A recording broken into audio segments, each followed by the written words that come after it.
A los Guatera listeners queremos decirles que no pudimos publicar el podcast la semana pasada por la tormenta de nieve que cayó en Texas, que hizo que se cayera el internet y que Juani casi muriera congelado. Enjoy.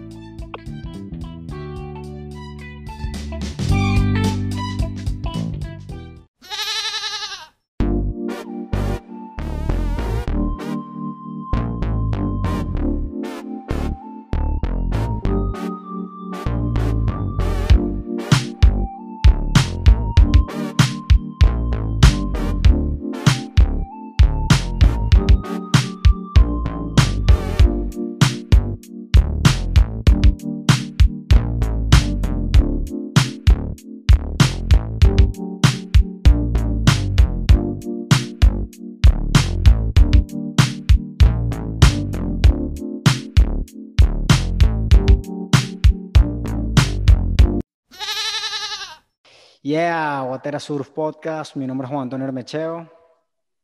Y mi nombre es Simón Torres.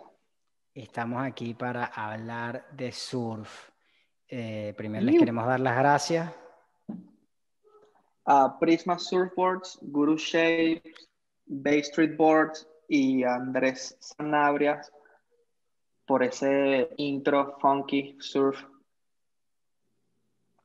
y hoy tenemos una pequeña sorpresa. Nuestro equipo va creciendo. Queremos que el podcast siga creciendo, que el proyecto siga creciendo. Por eso les pedimos que se sigan suscribiendo al canal de YouTube, que sigan publicando los episodios que se tripean en sus historias, sus stories de Instagram. Pero para que el equipo crezca también nosotros tenemos que delegar y que traer nuevos integrantes, y eso es lo que les anunciamos hoy. Tuvimos el podcast con Sofía Rosen, aprendiendo en las olas con Sofi, y Sofi ahora va a ser parte del equipo de Guatera Surf, va a estar manejando entrevistas y así como compartiendo con nosotros dentro de las entrevistas que estamos haciendo.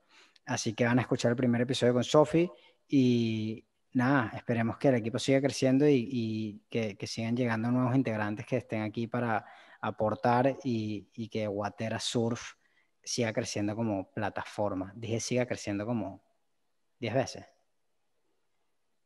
Como 15, pero está bien.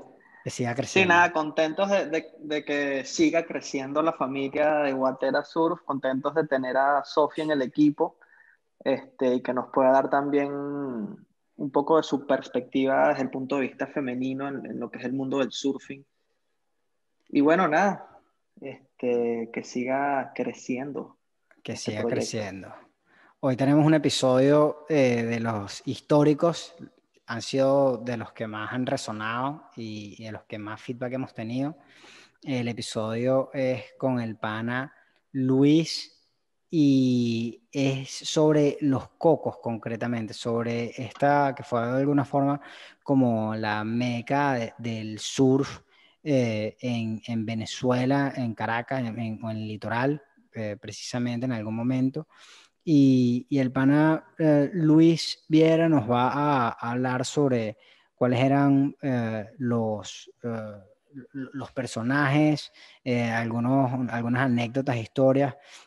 Yo los invito a seguir la página de Instagram de Lords of los Cocos. Está brutal, es una iniciativa también del pana Luis y nada, tiene muchos datos históricos, unas fotos brutales. Vale la pena seguirlos y darse un viaje ahí en esa época tan pintoresca del surf. Sí, sin duda alguna, este pana tiene un archivo de la historia del surf venezolano bastante lindo, ¿no? Con fotos, con un sinfín de cosas que nos ayudan a nosotros, los que no vimos esa época, como a reconectar, ¿no? Con esas raíces del surf venezolano. Así que nada, espero que se disfruten este episodio y hablemos. Hablemos de surf con el pana Luis Viera Mayo. ¡Iu! Aquí bien, aquí estamos. Un ponerme aquí. placer, Oye, mucho gusto, vale, la verdad.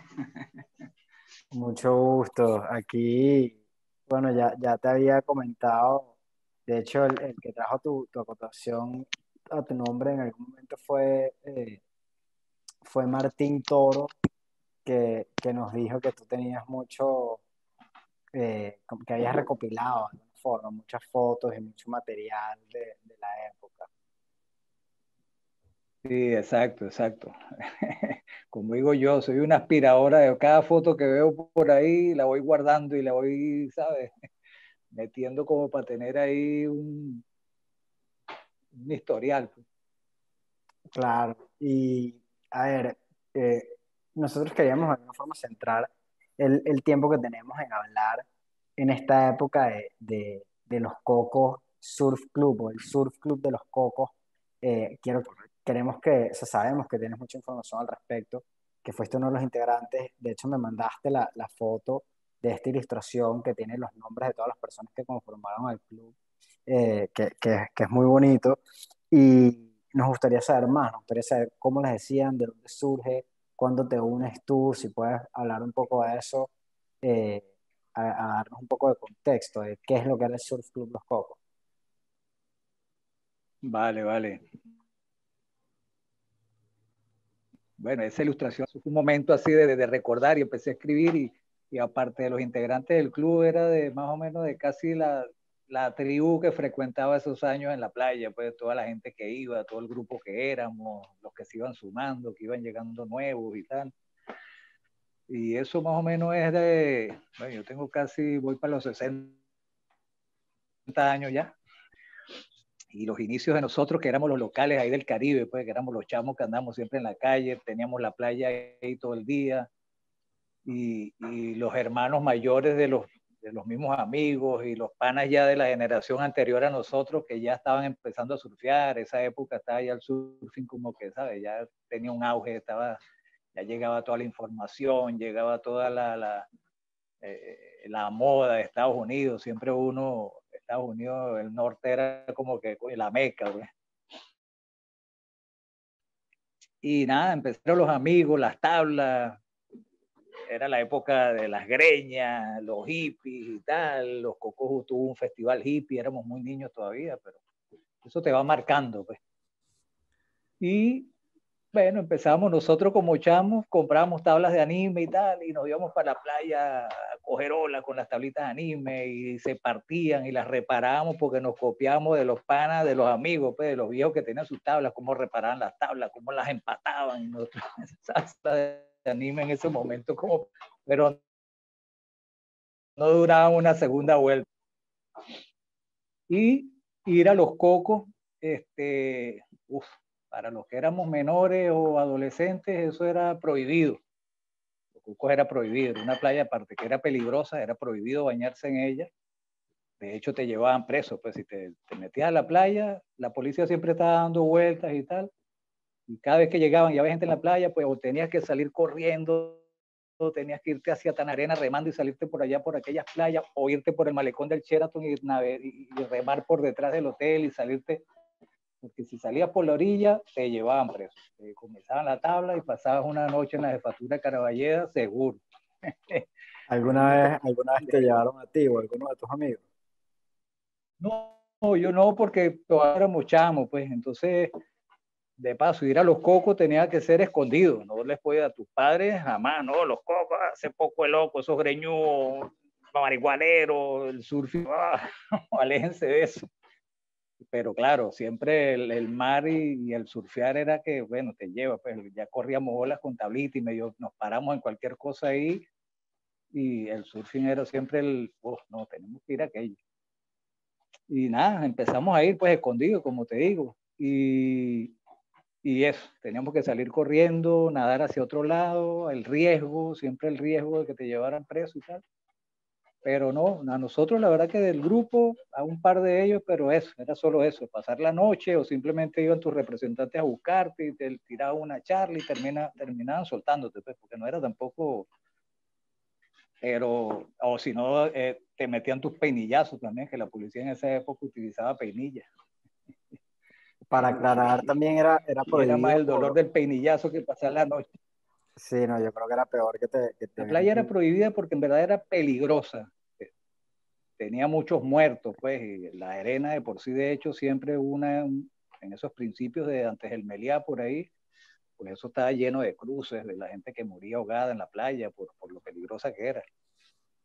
Y, y nada, o sea, no podías ir hasta, y bueno, ya con la nota del surfing, los surfistas de ya los anteriores, que ya están, como le digo yo, de esa generación de los cocos que empezó a ir ya la gente ya de 20 años, de 20 para arriba, empezaron a surfear, empezaron a ir, el surfing se fue haciendo más popular, se fue sumando más gente, se hicieron unos torneos ahí que empezaron creo que a partir del año 75, por ahí más o menos, campeonatos así como locales, ¿sabes? Tipo nacional, tipo abierto, pero siempre era un poco limitado, ¿no? Todo el mundo surfeaba, tampoco habían tablas, las conseguía, el que no viajaba no tenía tablas, era poca gente la que tenía. Hasta más o menos el 76, 77 por ahí, que el señor Jesús Salazar, Cacharra, pues, que es un ícono de los cocos, fue el que organizó el primer nacional abierto de surfing, tramitó la permisología de la playa y hizo que la playa fuera, o sea, a partir de ahí, de ese año 78, hizo que la playa fuera apta para surf. Consiguió el permiso él, de ahí en adelante, a que la playa sí podía ser utilizada solo por surfistas. Si tenías una tabla, podías pasar, podías estar en la arena, pero eso, puro surfista nada más. Y bueno, ahí vino, él organizó un campeonato que hizo el primer torneo nacional abierto. Había un par de clubes por ahí que ya rondaban por ahí, pero no era nada, ¿sabes? Organizar. Pero ya él con ese torneo hizo que se organizaran los clubes a nivel más amplio. Empezaron a aparecer toda la gente que surfeaba, empezó a organizar sus clubes por sus zonas, los de Naiguatá, los de Marina Grande. Fueron saliendo clubes así y se hizo ese primer nacional abierto y ya de ahí en adelante, pues bueno, terminó de volverse una cultura, pues y la playa cogió más fama todavía, cogió más, cada vez venía más gente, el surfing cada vez se fue expandiendo más, bajaba de Caracas, que al final se fue haciendo una gran familia, pues en la playa, toda esa gente que se fue conociendo, que se fue integrando y bueno, eso fue la verdad que, como digo yo, fuimos unos privilegiados en esa época porque vivimos, yo creo que la mejor Venezuela que ha existido hasta ahora, ¿no? Luis, te tengo un par de preguntitas. La primera es, cuando dices que vivieron, ¿puedes compartir con nosotros algunos de esos nombres o algunas de esas personas que vivieron contigo esa etapa y que te acompañaron en esas primeras idas a los cocos, etcétera? Y la segunda pregunta es, mencionaste que había como un festival hippie en los cocos, para que también nos hables un poco más de ello. Sí, el Festival Hippie sí, bueno, ahí sí éramos niños, por lo menos nosotros, mi generación de ese entonces, éramos no 10 años todavía, imagínate. Y recuerdo pues mi viejo llevarnos en el carro y dar una vuelta por el Caribe. En aquel entonces el Caribe era prácticamente, habían pocos negocios, todavía no estaba tan habitado pues. Y bueno, sí, ver las calles llenas de hippies, de melenudos por todos lados y bueno, el desastre, robando cosas, metiendo, ¿sabes? Imagina un montón de gente ahí, todos descontrolados, sin control policial, o sea, en realidad fue un desastre. Creo que también terminó cayendo un palo de agua, como que iba a perder el festival, no se pudo concretar, se reunió un gentío y lo que fue como diríamos hoy en día, un desnalgue. Entonces, se presentó, me acuerdo que se iban a presentar, o no sé si llegaron a presentarse en realidad, porque todo fue, la verdad que se complicó. Fue la época de Trino Mora, Ivo, y esos artistas de esa época que eran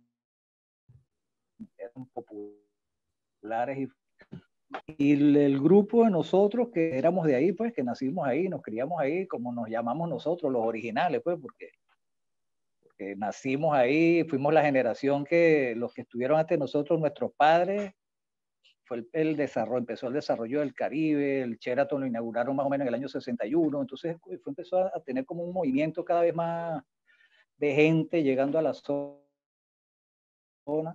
Nosotros que éramos los chamos, que crecimos ahí, empezamos así, bueno, la playa era algo que estaba ahí, pues, ¿entiendes? Entonces empezamos a ver el surfing, la gente, las motos, la misma nota de los hippies y tal, y de la gente local, que ahí todo el mundo se conoce y todos nos conocemos, porque somos de Los Cocos de toda la vida, aparte de las demás playas que también fueron para el surfing, que era La Punta, era Pantaleta, estaba Carrilito, que fue donde empezamos nosotros, Playa Carrilito, que está ahí antes de llegar a lo que era el McDonald's, el Tropiburger, en aquel entonces, por la avenida de la playa abajo, que ahorita hay un barco ahí, eso la tragedia transformó toda esa costa. Y en la playa era buenísima, era una playa que era un fondo de piedra con unas olas que de verdad que eran respetables, pues. Lo que pasa es que como era Carrilito, era como que eso es para chumero, o sea, Los Cocos era la meca, Los Cocos era la playa donde iba la élite, y después había otra que se llamaba Laguna Point, que la bautizamos Laguna Point, que era un poco más hacia Caracas, pues antes de llegar a Los Corales, que era una derecha muy buena también, con un fondo de piedra donde era fácil, pero mortal salir, porque te encontrás con ¿cómo se diría? Una rampa de piedras y era fuerte, salías con los pies destrozados, golpe en la tabla, eso era seguro. Eran las 3 playas más icónicas de ahí de Caribe, pues. Los Cocos, Carrilito y Laguna Point. Estaba Camurichico, tenía unas olitas, pescado frito, y después si te ibas hacia allá, hacia Naiguatá, pues tenías Pantaletas y La Punta, que era la otra playa excelente, pues siempre fue buenísima. Y Puerto Azul, pero bueno, ya Puerto Azul era otra cosa, era ya un club privado, era más complicado entrar. Y los que éramos de esa época, pues mira, estaba Cacharra, que te nombré, que fue el que organizó el Club de los Cocos y todos esos campeonatos. En aquel entonces era la gobernación del Distrito Federal. Estaba el hermano Cacharrita, que ya somos contemporáneos. Cacharrita, Beto Márquez, el Negro Pimentel, que fueron los íconos en ese momento del surfing. Rommel Díaz, tanta gente, quienes estaban por ahí. Max Mandret, después empezó a venir la gente de Maiquetía, lo que era Daniel, que es de Quality Surf, Boca, que lo conocemos como Boca, Daniel, Patilla, Motilón, bueno, los sobrenombres, porque todos nos conocemos más por sobrenombre que por el nombre. ¿Quiénes más estaban por ahí? Después primero llegaron tres chicos que eran de Maiquetía, que eran los primeros que empezaron a ir a Los Cocos, y como no eran de la zona, los bautizamos como los invasores, y se quedaron así toda la vida. Eran 2 hermanos y un amigo. Ellos empezaron, en aquel entonces ellos llegaban, eran morenos y tal, y estaban empezando a surfear, y de la noche a la mañana llegaron con unas greñas todas amarillas pintadas y tal, y coño, los invasores, llegaron los invasores. Y ya después, bueno, se fue sumando la gente de Caracas, empezó a bajar Francisco, Alberto Machado, que son de los mismos años, pues, pero como la playa fue haciendo su propaganda, pues poco a poco se fue sumando, a lo mejor surfeaban en otros lugares, no sé, pero ya empezabas a ver toda la gente de Caracas, se fue sumando todo eso ahí, se fue haciendo esa gran familia, Chano, el Negro Chacón, de esos viejos íconos, que está el Negro Chacón, está Víctor Soto, Chano, Negro Chacón, Iván Mato, un montón, ¿ves? A ver, un montón de nombres, tengo todos en esa lista que tengo ahí. Bueno, primero que todo, ¿tienes alguna pregunta, Simon o Sophie? Yo tengo una pregunta. Si se recuerda el año en el cual Los Cocos cambió, porque cambió el fondo, porque tengo entendido que era una playa a nivel mundial reconocido, que la gente viajaba para surfear en Los Cocos, incluso, aunque creo que Rob Machado vino y fue a una competencia, fue en Los Caracas, no en Los Cocos, pero me da full curiosidad saber en qué año Los Cocos, como era conocida en esa época, que era la playa, la mejor playa de todas, como quizá podría ser hoy Los Caracas, dejó de serlo. Oye, pues mira, la verdad que desde esa época, y más desde los 60, 64, que es más o menos donde tengo yo conocimiento, que empezaron a surfear, Johnny Flores, excelente surfista, que era ídolo hasta de los mismos de su contemporáneo, pues de su época. Ya en los 60 ya estaba el Sheraton construido. Toda esa orilla y toda esa costa de Los Cocos hacia Tanaguarena, eso era arena, pues. Eso era arena pura y no había piedra por ningún lado. En la orilla, más hacia Tanaguarena, sí, la orilla era de piedra, pero toda la costa esa, dentro del mar, es arena, un arenal. Ahí un médano, pues. Y lo que tenía era eso, pues venía de profundidad y a medida que se iba acercando a la orilla, pues era llanito. O sea, era una playa que tú ibas entrando y el agua al tobillo a medida que ibas entrando, o sea, a la mitad de la playa todavía el agua te podía llegar a la rodilla, pues, ¿sabes? Y ya en la parte donde reventaba la ola, que estaba el malecón del Sheraton justamente, que de ahí dividía las playas privadas del Sheraton y de ahí para allá eran Los Cocos, casi que en la punta venía la ola, se formaba, que venía de adentro, cuando cogía esa llanura ya, pues ahí levantaba y una ola que era espectacular. Los glacis eran que era como una piscina de ola. La verdad que la playa era, de paso me acuerdo que tú ibas remando, entrando y se paraba aquella ola grande, bonita y perfecta, y entre la ola veías pasar cardúmenes de peces que te picúas y animales grandes que todo el mundo alucinaba. Coño, mira, o sea, el agua era cristalina, no había la contaminación que hay hoy en día, por supuesto.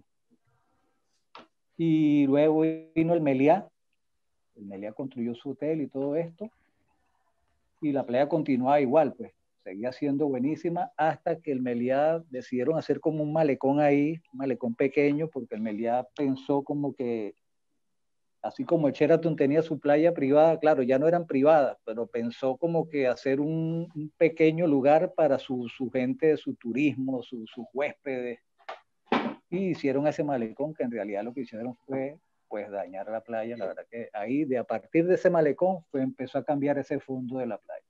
Y bueno, ya después la tragedia del 99, más todavía, lo terminó de cambiar.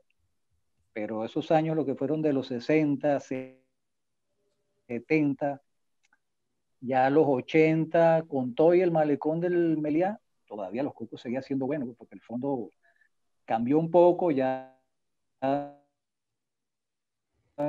Los Coquitos también empezó, de ese malecón hacia allá que eran Los Coquitos, empezó a tener su bolita, pero luego vino la construcción del bulevar, que también modificó, porque claro, le robaron orilla a la playa, y la playa entonces perdió ese espacio que tenía, que era lo que ayudaba a formar esa ola.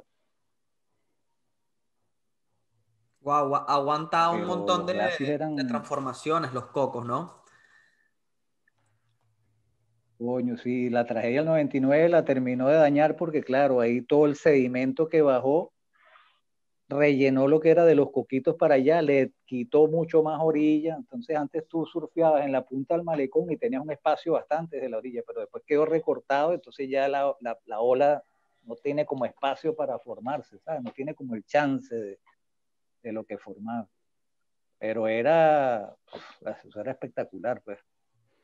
Y una pregunta que te Y bueno, y no tengo. teníamos reporte de surfing tampoco. El wing gurú de nosotros, que lo estamos hablando en estos días, eran los aviones, ¿sabes? Cuando tú veías a los aviones aterrizando en el contrario, te decías, coño, está de oeste para la playa. Eso estaba estudiando donde estuviera, salía corriendo para el mar. Hay ola. Ese dato está bueno. Ahí no había reporte. Y una pregunta que tengo es, ¿tú eres de La Guaira, Luis? ¿Eres local de La Guaira? Pues nos estás Sí, comentando que antes iba la de ahí de gente... Caribe, pues, Ok, de la zona de Caribe. ok, ya, entonces Claro, ya. es lo que yo le digo mucho a mucha gente. Nosotros íbamos al Poliedro, por decir, había un concierto en el Poliedro y todo el mundo nos conocía, porque claro, gente de Caracas bajaba a La Guaira, iba a la playa. Caracas es inmensa, pues. Entonces es más fácil que te conozcan a ti de La Guaira, que éramos un grupito y la gente al final coincidía en el mismo punto de encuentro, que tú conocer a mucha gente de Caracas si subes a Caracas. Entonces, coño, nosotros íbamos a Caracas a las discotecas y conocíamos a medio mundo, porque coño, todo el mundo bajaba a La Guaira, todo el mundo era del grupo de la playa y de las distintas playas, porque no solo de una, uno frecuentaba todas. Claro. ¿Sabes? Porque a lo mejor un día había más olas en otro lugar y te ibas a otro y tal.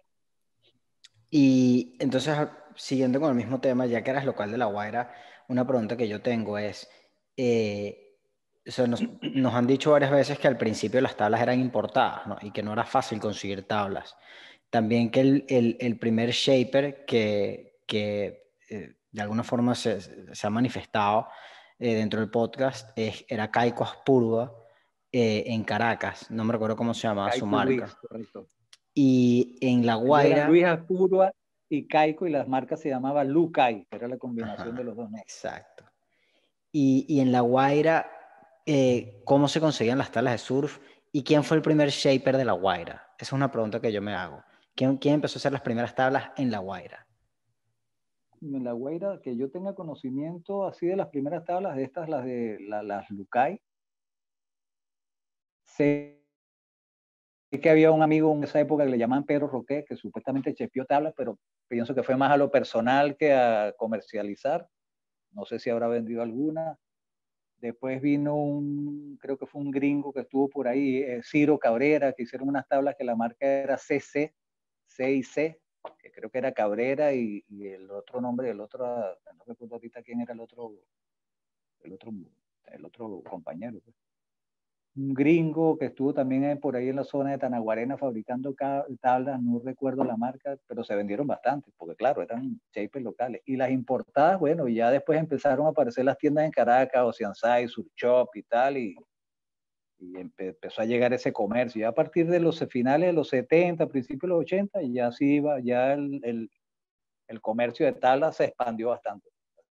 Sí se conseguían en Caracas, pero no eran baratas, tampoco eran baratas. ¿Recuerdas cuál era tu primera tabla? Mi primera tabla, la que yo compré fue un fish usado, que se lo compré a uno de los invasores, estos que te nombré antes, por cierto, que había pertenecido a Víctor Souto. Un fish Siski era la marca, Siski. Pero nosotros aprendimos, el grupito este que te estoy hablando, que éramos los chamos que vivíamos ahí, un amigo compró un tablón gigante que teníamos que llevarlo en... La marca era Karma, por cierto, que siempre decimos, bueno, la verdad que fue un karma aprender con ese animal, porque aparte que era gigante, las manos, los brazos no nos llegaban abajo, entonces teníamos que llevarlo entre dos y irnos turnando. Y en esa época de Caribe a Los Cocos, o sea, eso era caminando, corriendo, como te digo, no había mucha edificación, era virgen todavía y lo que tenía era que correr de sombra en sombra, ¿sabes? Porque te ibas descalzo, con short, y a lo mejor algunos franela, pero es que el otro problema que había era que así lo escondieras donde lo escondieras, cuando salía el agua no estaba. Entonces te ibas nada más que con el short. Y a lo mejor un bolívar, un real en el bolsillo, que era lo que te daba para comprarte un dulcito y una malta o algo por ahí, pero a veces ni eso. Me acuerdo que íbamos de la mañana hasta las 6 de la tarde, todo el día en el agua metido, sin salir en ningún momento y ni beber agua, deshidratado. O sea, yo me acuerdo llegar a la casa, no, impresionante, la verdad que nos dábamos unas pelas que hoy en día uno dice, coño, qué castigo bueno, la juventud que aguanta eso. Y yo te tenía otra pregunta, Luis. ¿Cuál fue la primera tienda de surfing en La Guaira? Coño, La Guaira la inauguró, la hizo fue este señor Cacharra, Jesús Salazar, se llamó Aloha Surf Shop. De hecho, yo estoy viviendo, él murió hace unos años atrás. Yo estoy viviendo en La Guaira donde yo vivo, ellos eran vecinos míos de mí. Yo vivía y ellos eran mis vecinos. Ellos se mudaron y mi viejo compró esa casa, que es mi casa actual, que está allá, pues. Y yo me regresé, yo estuve primero aquí desde el 2000, los primeros 10 años estuve aquí y me regresé de nuevo, pues, que había la primera migración que hice. ¿Puedes aclarar Y dónde estando estás, allá en Luis, mi casa para contárselo a organizando los usuarios? cosas, ahorita estoy en Tenerife en las Canarias. Y en esa vuelta para allá, organizando cosas en la casa, encontré ¿cómo se llama? El documento de la Aloha Sur Shop, pues, que se había quedado ahí guardado, que era de los años, esa tienda fue del año 78, 79, por ahí. Y la encontré, y me acuerdo que Cacharra estuvo en Venezuela ¿cómo se dice? De la tienda. Coño, no puede ser y tal, la voy a pasar buscando. Y yo, sí, hombre, claro, eso es tuyo. Se lo llevó como una reliquia y bueno, lo debe tener guardado en algún lugar, pero me quedó lástima no haberle sacado una copia, una foto, ¿vale? La verdad que sí. Pero Aloha Sur Shop. Ya después, esa fue la única, porque ya después, hasta después de los 80, no empezaron a aparecer las tiendas de surfing así como tiendas como tal. Empezó los Cocos Surf Shop en Macuto, pero eso ya es después de los 80, ¿ves? Porque ¿Qué será de el Chano? surfing Tengo entre entendido, ¿no? principios de los 80 y a mediados de los 80 bajó un poco, ¿sabes? O sea, seguía el surfing, pero bajaron como que la nota de los campeonatos, qué sé yo, empiezan los que tienen novia, consigues trabajo, empieza a desaparecerse la gente, ¿sabes? Esas épocas que como que vas creciendo, empiezas a trabajar y ya vas a la playa cuando puedes y tal, y hubo como un descenso ahí, se surfeaba, pero hubo como un medio olvido ahí, si habían torneos en otros lugares, se iba sumando gente y después empezó a llegar otra nueva generación, pues. Hablando que ya eso estoy hablando ahí de, qué sé yo, Gillo, Amarillo, Licra, Quique, estos grupos nuevos que venían entrando, que eran los que venían, que tenían esa oportunidad, pues eran chamos y iban a la playa como iba uno antes que ellos. Pedrito Rangel, toda esa generación que vino después. ¿Alguna pregunta, Sophie? Simon.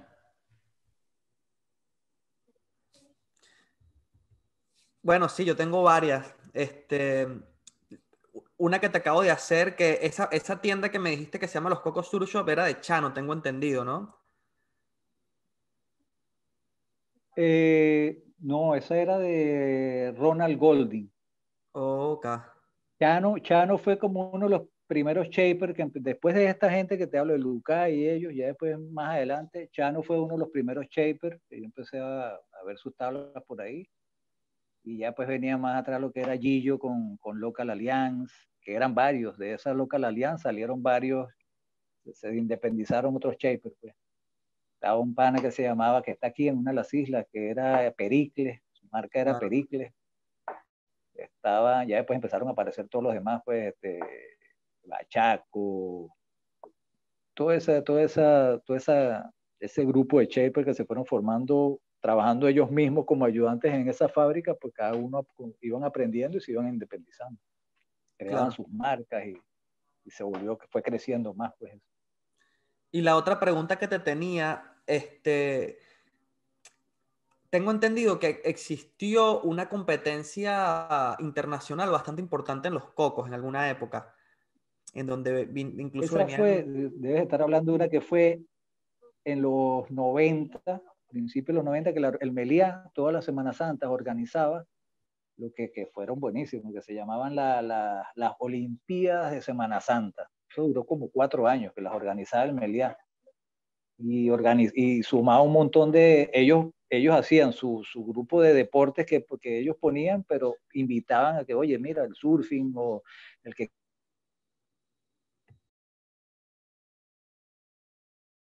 quiera organizar una competencia. Y el surfing, en ese momento eso creo que fue una válida y todo, no sé si fue era la WSL, era otra en ese momento. Y que yo recuerde que vino de afuera fue Munga Barry. Estuvo Munga Barry ahí en los Cocos. Tengo una foto por ahí. Estaba Juan Andrés Toro, Munga Barry. Es más, en ese momento se logró reunir un gentío. En ese no todo el mundo andaba con una cámara como ahora, pues que en los teléfonos te ayudan pero en ese entonces no todo el mundo cargaba una cámara encima. Y ahí se logró reencontrar un gentío de los Cocos viejos, gente que tenía años desaparecida, y se perdió una oportunidad ahí buena de haber sacado una buena foto grupal de los de antes y de los actuales y los de que estaban en intermedio, pues, porque de verdad que fue un ambiente, ese torneo logró reunir un buen gentío. Era el ASP, ¿no? Eso fue En en ese los momento. 90, principios de los 90. ¿Cómo? Sí, el ASP. En vez de... Exacto. Exacto. Sí, creo que era eso. Y, a ver, pregunta que yo tengo. ¿Quién era el Otro más así conocido, sé que David Pascowitz también estuvo por los Cocos una vez que fueron a dar una exhibición de surfing, los hermanos Pascowitz. No sé Donald si Takayama, por ahí salió ese cuento. Donald Takayama también no lo llegué a ver, pero sí recuerdo esa vez, esa época que él estuvo por ahí. Que de hecho tuvo que por hacer el todo el mundo, maratón de salirse por Tanaguarenas porque la policía los estaba persiguiendo. Ah, bueno, sí, exacto. según Sí, dice. recuerdo que lo vi en la entrevista con Francisco, sería, y con Andrés. Sí, le tocó, vivió la experiencia, exactamente. Exacto. Se llevó Vivió la la... experiencia. Exacto, se llevó el 100% de la experiencia de los cocos. Pregunta rápida que yo Sí, sí, tengo. porque entraba a la jaula llena de policías, que eran jaulas, llamamos en aquel entonces, una camioneta con atrás abierta así, y claro, a todo el que agarraban ahí lo metían para la jaula y para arriba, para la jefatura.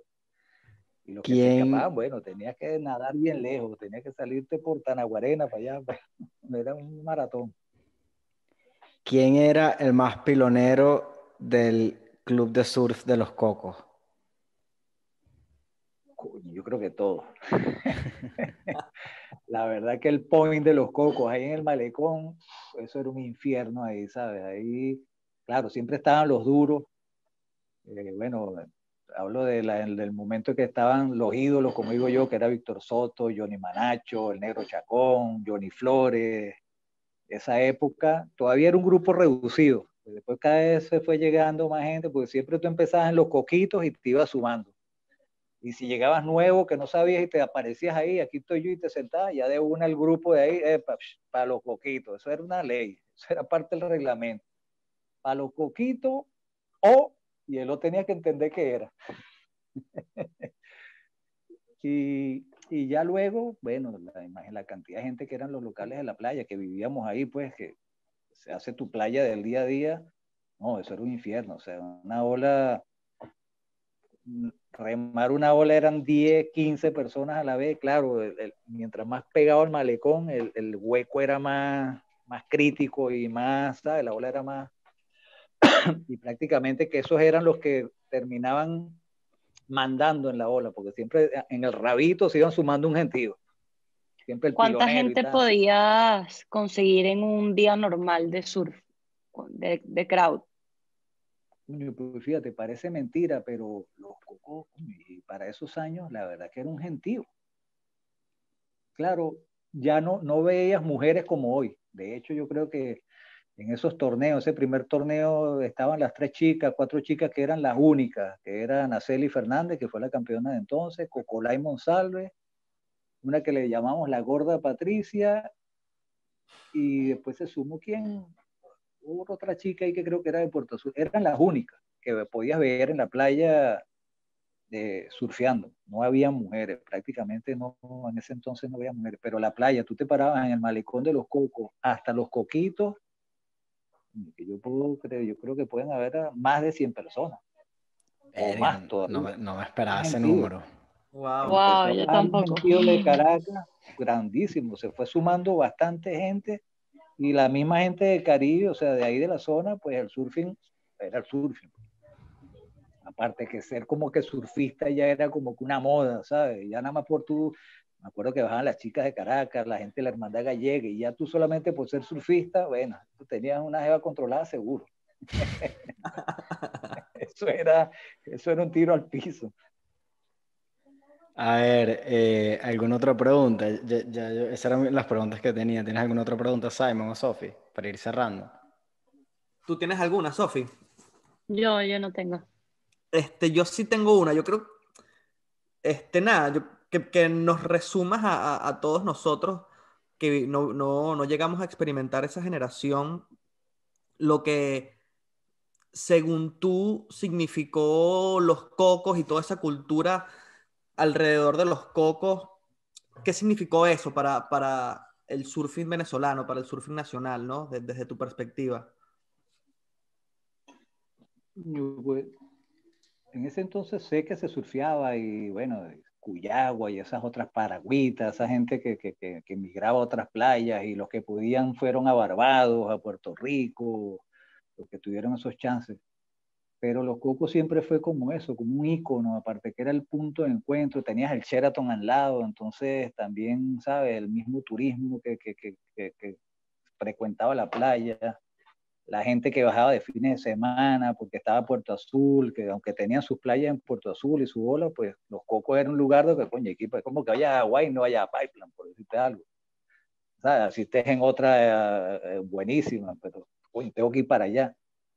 Y fue eso, pues se fue creando una gran familia. De hecho, esa era la época donde se hacían las fiestas en las casas, ¿sabes? Yo te cumplía años o cualquier cosa, mire, este fin de semana voy a hacer una fiesta en la casa, y eso era poner miniteca con la luz apagada y la calle a rebosar de gente, tanto locales como gente de Caracas, pues y eran fiestas, minitecas y tal. Minitecas normales, una persona ahí que ya las mezclas fueron después, al principio ponías un disco, lo quitabas y ponías otro, y así, pues eso fue evolucionando también. Transportarse a la playa, tanto de Caracas como la gente que iba de Maiquetía o Catialamar, era complicado porque los mismos autobuseros te ponían peros, no todo el mundo. Te llegó un momento que mucha gente dejaba las tablas en mi casa. O sea, mi casa fue como un punto. Yo tenía en mi casa un surf shop prácticamente. Yo entre semanas, si me quería ir a surfear, tenía para escoger más de 30 tablas en la casa, porque claro, la gente que bajaba de Caracas, que vas haciendo amistad, coño, puedo dejar la tabla en tu casa, pues llevármela en el autobús y tal, es complicado, y sales a las 6 de la tarde, 7, agarrar un autobús para Caracas con la tabla y vale, no hay problema, claro. Y la gente que tenía Maiquetía. Entonces, a las 6 de la mañana, los fines de semana por lo menos, a las 6 de la mañana y antes, ya mi casa era un desfile de gente. Y en ese entonces te hablo que ni siquiera yo salía a recibirlo. Simplemente estaba a la puerta como el garaje donde estaban las tablas ahí, y cada quien llegaba, entraba, cogía su tabla y se la llevaba. Ni siquiera, ¿sabes? Que no había nadie se llevaba la tabla de otro ni pensarlo. Era, que lo estoy diciendo ahora y de verdad que es increíble pensar que eso era así. Cada quien buscaba su tabla y se la llevaba, y entraban y salían sin molestar, pues imagínate que yo tenga que estar abriendo a las 5 de la mañana cada rato que llegue alguien a buscar una tabla. No, entra directo, agarra tu tabla y no pasa nada. Ah, bueno, perfecto. Y así era.